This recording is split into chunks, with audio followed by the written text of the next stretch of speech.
conversation between a language student and an advisor. First, you have some time to look at questions 1 to 6.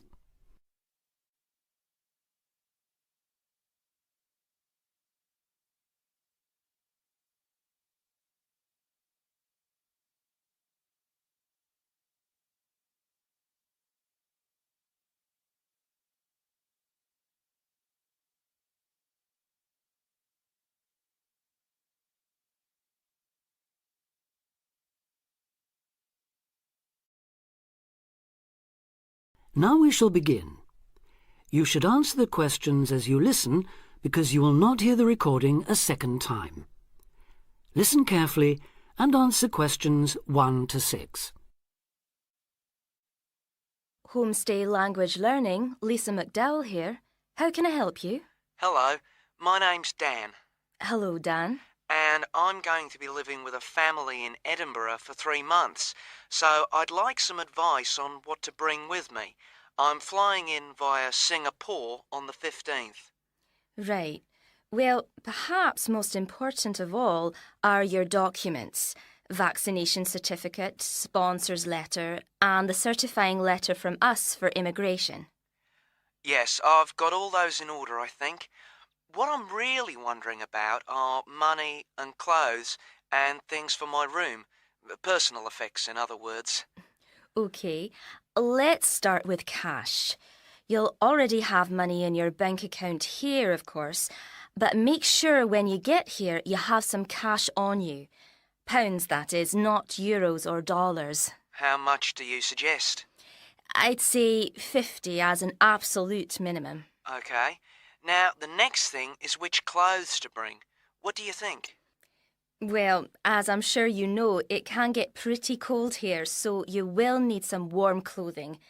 There are shops near here that sell winter clothes quite cheaply, so you really don't need to bring much.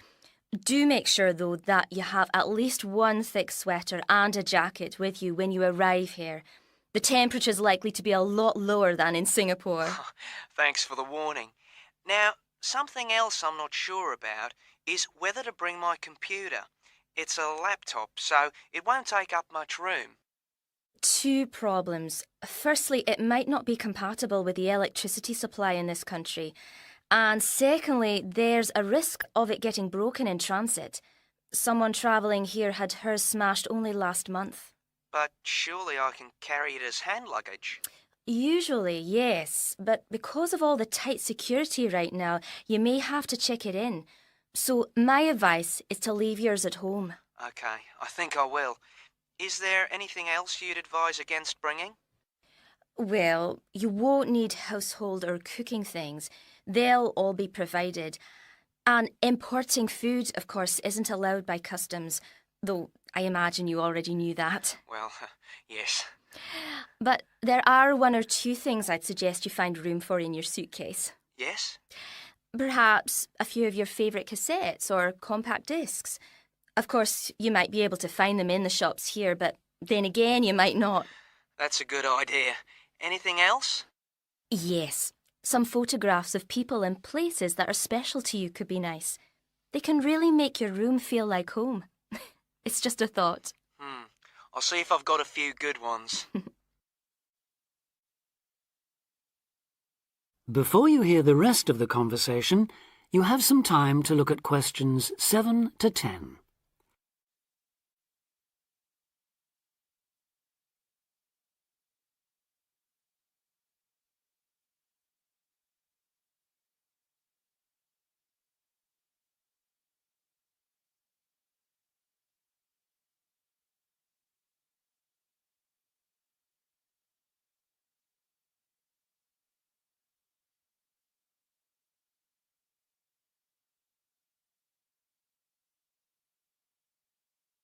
Now listen and answer questions 7 to 10.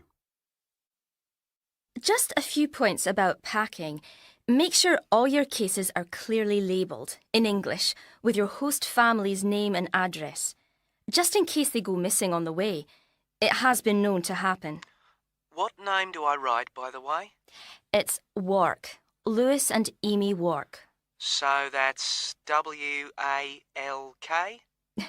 It's actually W-A-R-K. But we'll be posting full details to you later this week. Right, fine. And I'd better put some essentials in my hand luggage, enough for a night or two in case, as you say, anything happens to my main cases. Yes, I'd recommend a change of t-shirt and socks and so on, plus any medication you may need, and a toothbrush, of course. And my tights. Your tights? Yes, for the flight. Wearing them helps prevent deep vein thrombosis when you're flying long distances, not getting any exercise. Oh yes, I've heard about that. Now, talking about exercise, there's one last thing. When you've packed your baggage, check you can carry it, all of it, at least 500 metres without any help. You may have to do that. Okay. Well, thanks for all your help. You've cleared up a lot of points. Oh, you're welcome. Have a safe journey, and we'll look forward to seeing you next month.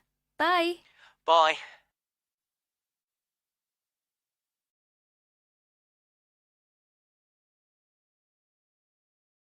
That is the end of part 1. You now have half a minute to check your answers.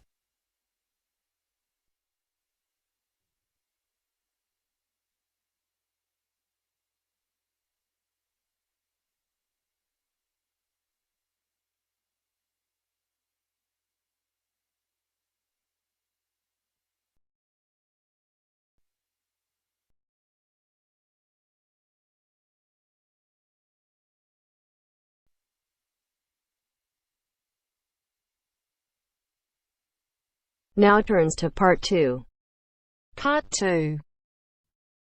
You are going to hear the director of the Leadership Council give his welcome address at a convention. First, you have some time to look at questions 11 to 15.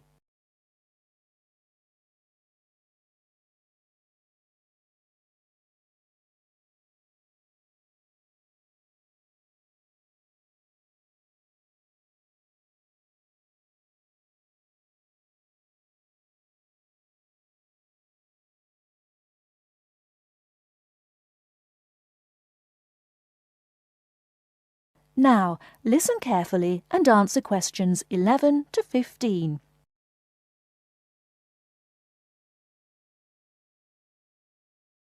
Ladies and gentlemen, can I have your attention, please? Please find your seats. Snacks will be available all day long. Thank you. Allow me to first introduce myself. I am Joe Steinke, Director of the Leadership Council. On behalf of the Organizing Committee for the 8th Annual Leadership Conference, I welcome you all to San Dimas, California, for a special session on postmodern solutions. We have people attending from as far away as Toronto, New York, and even the Bahamas. Frankly, I wish we had gone to you there. But we're very glad you're all here. Let me say further that this will be our largest conference yet. Registrations have far surpassed our expectations. For the first 3 days, we will be hosting more than 325 participants for lectures and workshops. Another 100 will be joining us for our final 2 days and culminating session on Friday evening. We also have a larger selection of seminars than ever, a total of 32. Because we know that you all will want to attend a few special sessions, we will repeat key seminars each day. So there will actually be 38 sessions. I'm sure you will all be pleased with the content and the quality of speakers.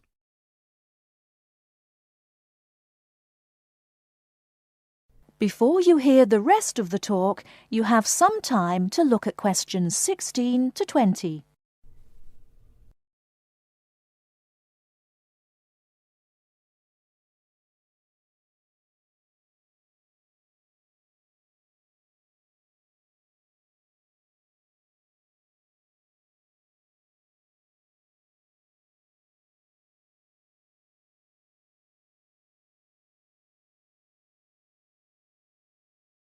Now listen and answer questions 16 to 20.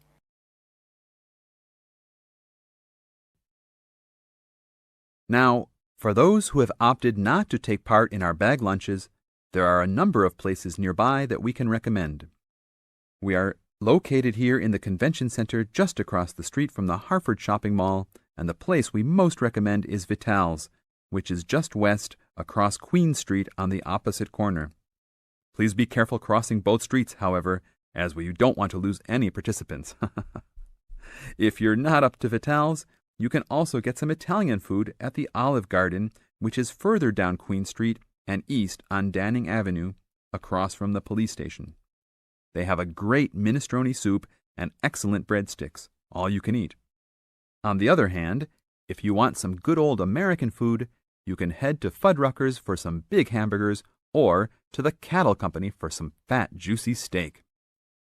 Fuddruckers is next to the Olive Garden, but the Cattle Company is back closer to us in the opposite direction of Vital's.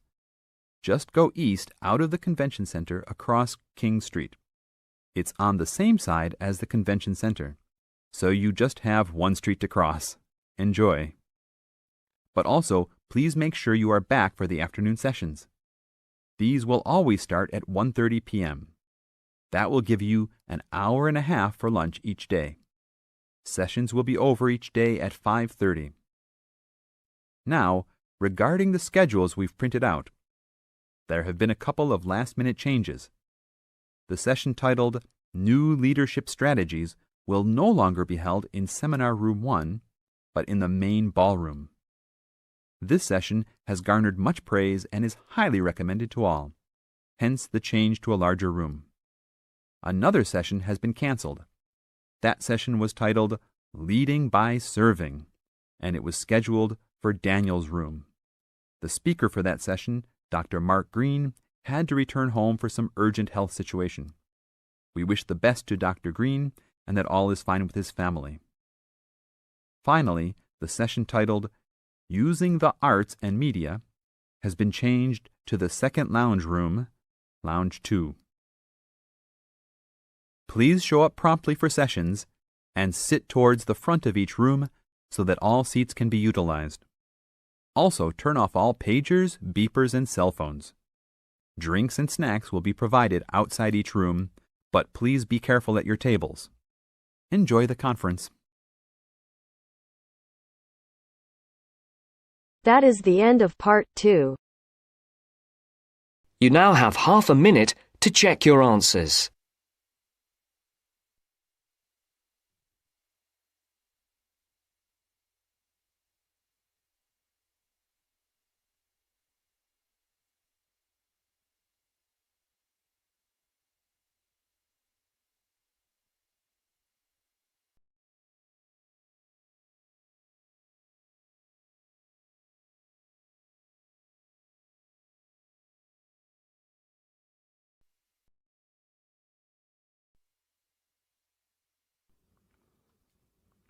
Now turn to Section 3. Section 3. You will hear a discussion between two students and their tutor. First, you have some time to look at questions 21 to 25.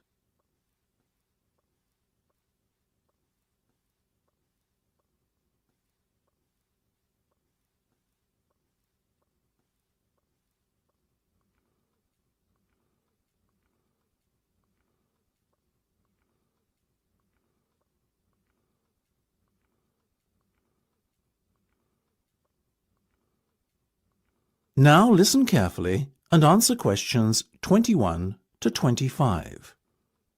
Okay, guys. First off, well done.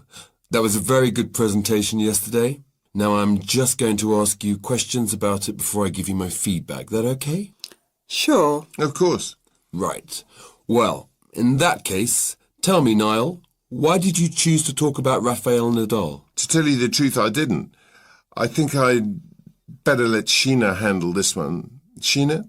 Yes, it was my decision to pick Nadal. Now, that might be a strange choice for a presentation entitled Someone Who Inspired Me to Study Psychology, but... Yes, but I was going to say, it does seem rather an odd choice.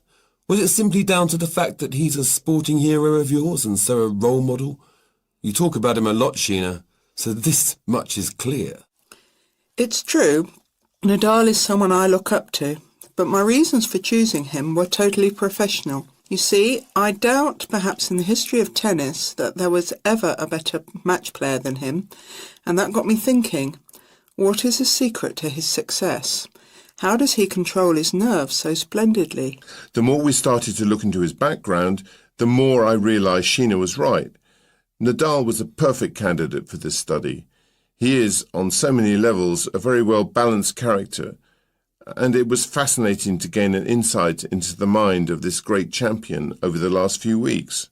I'll admit that I was at first somewhat unsure about whether or not I should back Sheena on this one, but it didn't take long for our research to put us at ease. So, while most of the students were researching Freud and other visionaries in the field of psychology and psychoanalysis, you were looking into a present-day sports star? Does that not strike you as a little odd? Of course, we knew it was a risk. After all, there was a danger that no one, least of all you, would take us seriously when we stood up on stage and started our presentation. That said, I think it is in the spirit of psychology to be inquisitive and adventurous and not just stick to the conventional. Otherwise, how would the field have come so far, as it has done already? Well, I must say, your risk certainly paid off. Yours was, without a shadow of a doubt, the most interesting and original presentation I saw. And judging by the reactions of the other students, I would have to say that everyone else was equally impressed. Thank you. I'm so glad you think so. Yes, but notwithstanding your excellent presentation content, we must remember that the marks for this project are awarded based on a number of criteria, and we'll examine those in a few minutes. But first, another question. Where did you find your sources? Well, and I don't quite know how we managed it, but we were able to secure a face-to-face interview with Nadal while he was over here for the Wimbledon Tennis Championship, so we weren't reliant on newspaper articles and interviews or any other forms of secondary sources. We did, however, find the library's sports archive, an invaluable backup aid to help us fill in the gaps and piece together our interpretation of what makes Nadal such a mentally strong champion. Before you hear the rest of the discussion, you have some time to look at questions 26 to 30.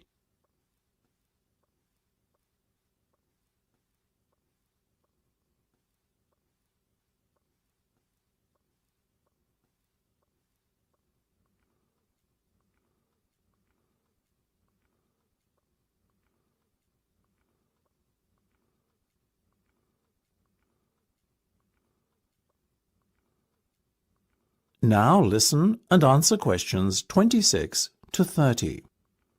Okay, well, as I said, congratulations again for your excellent work. Now it's time for my feedback. The first area where marks were awarded is in your use of equipment. I felt that had you not been a little too reliant on the overhead projector, and had you, for example, used the interactive whiteboard and audio equipment a little more effectively, you would have received top marks in this section. As things stand, though, your use of equipment was still very satisfactory. It's just a shame as it was an opportunity missed to score full points. The next area I was asked to assess is content. As you might have guessed, I simply can't fault you on that. Highly original work, so well done. As for your timing, I felt that the two of you were a little too over-rehearsed, so the presentation felt, at times, a little robotic. That said, again, it was very satisfactory, and you would get full points for effort. Sadly, though, there is such a thing as trying too hard, and that cost you top marks here, I'm afraid. Oh, I see. Right. What was particularly impressive, though, was the thick handout you'd prepared for everyone. I took it home to read through it afterwards, and it was very well written. But not alone that, it also enhanced my experience of the presentation itself on the day, as I was able to refer to the handout for further information on what was being discussed and to answer any questions I had. Very nice. As for your level of interaction, Well, you had so much that you were intent on packing into your 20-minute time slot that sadly you run out of time at the end, which left no room whatsoever for interaction and no one had the chance to ask you any questions. You've probably guessed, therefore, that you did worse than average in this department, and unfortunately, your score will have to reflect this. Oh my goodness, everything sounded so positive at the start. That is a big disappointment. We worked so hard. Now, don't be so quick to get deflated. Remember, your presentation skills only count for 15% of the project grade. Your score in this assessment, even if it were terrible, would still not be enough to prevent you from getting top marks overall. It's very hard to score well in the presentation assessment anyway, so believe me, you both did reasonably well. Thank you. I wish I felt like that. Yes, your feedback was very constructive. We're just a little disappointed with ourselves. Why? That's the end of section 3. You have half a minute to check your answers.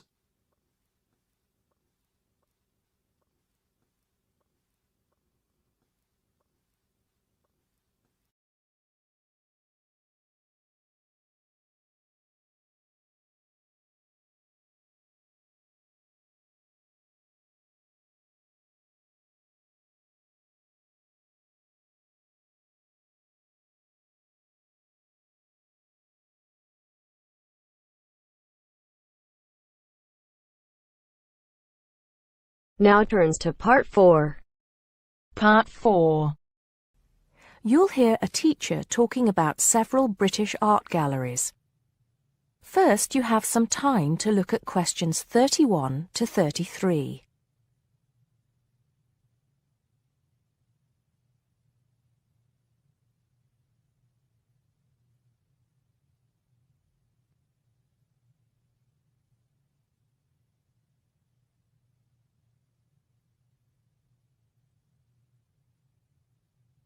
Now listen carefully and answer questions 31 to 33. Good afternoon. Welcome to the first class of V100 Art and History. The objectives of the course, as you will have seen if you've taken a look at the syllabus, include familiarizing yourselves with the vocabulary and language of art, learning about the basic elements of art and design, and finally, discussing historical periods as they pertain to art. The course will also give you the opportunity to visit some of the many galleries and museums that Britain has to offer. So, having said that, I'd like to spend the rest of today's class talking about 4 of the more important galleries that we will be visiting in the coming year. As most of you already know, or at least I hope most of you know, there are 4 Tate galleries in all. To begin, I'd like to tell you a little bit about the Tate Modern. Tate Modern is located in a very busy part of London called the South Bank. It's close to 2 world-renowned tourist attractions, St. Paul's Cathedral and Shakespeare's Globe Theatre.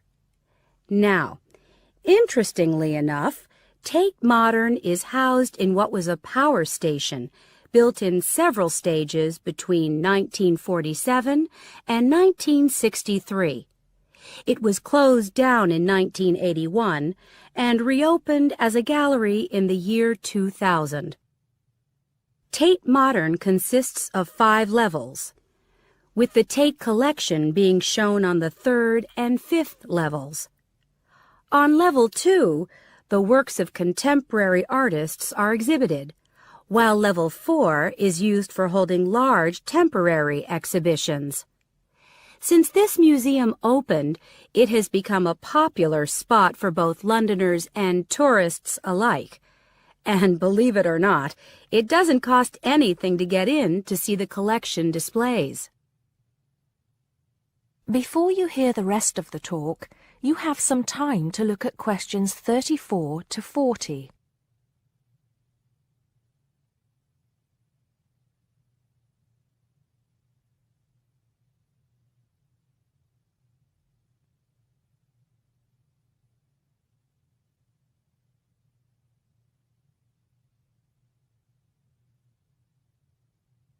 Now listen and answer questions 34 to 40. Now, the second gallery I'd like to talk about is Tate St. Ives, which is in Cornwall.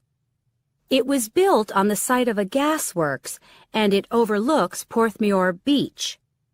Tate St. Ives is housed in a 3-story building that was designed by the architects Evans and Shalliff. It was established in 1993, 7 years before Tate Modern was opened, and the gallery exhibits the works of modern British artists, including members of the St. Ives School, a group of artists living and working in the area from the 30s onwards. In later lectures, we'll be looking at the work of some of the artists who belong to that group and the ways in which they influenced each other. Okay, am I going too fast for any of you? No? Good.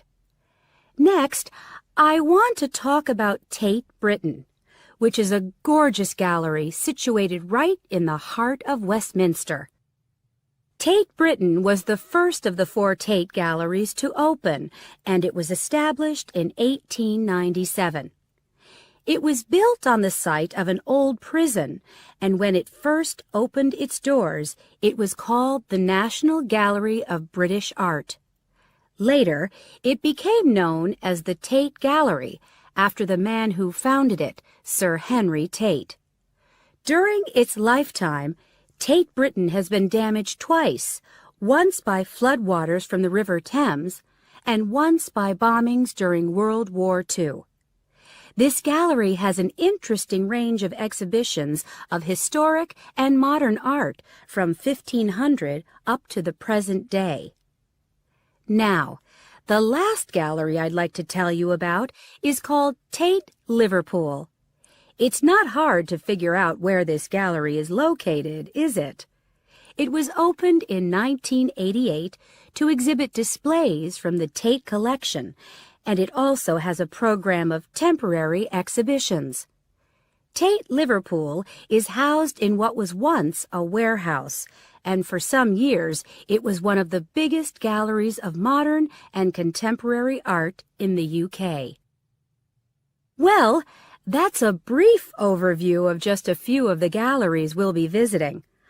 I'd like now to look in a little more detail at what you can expect to see in each of these galleries, starting with Tate Britain. That is the end of part 4. You now have half a minute to check your answer.